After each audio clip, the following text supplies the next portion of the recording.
गणनायकाय गणदैवताय गणाध्यक्षाय धीमहि गुणशरीराय गुणमण्डिताय गुणेशानाय धीमहि गुणातीताय गुणाधीशाय गुणप्रविष्टाय धीमहि एकदन्ताय वक्रतुण्डाय गौरीतनयाय धीमहि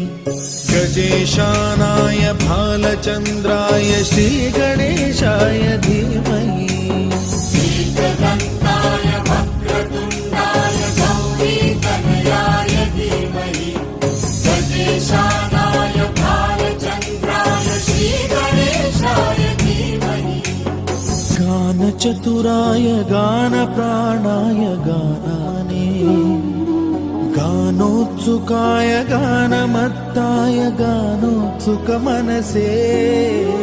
गुरुपूजिताय गुरुदैवताय गुरुकुलस्थायिने गुरुविक्रमाय गुह्यप्रवराय गुरवे गुणगुरवे गुरुदैत्यकलक्षेत्रे गुरुधर्मसदाराध्याय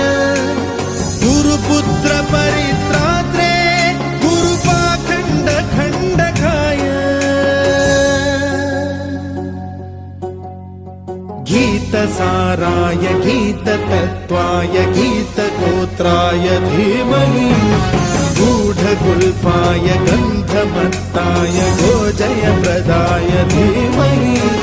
गुणातीताय गुणाधीशाय गुणप्रविष्टाय एकदन्ताय वक्रतुण्डाय गौरीतनयाय धीमहि गजेशानाय भालचन्द्राय श्रीगणेशाय धीमहि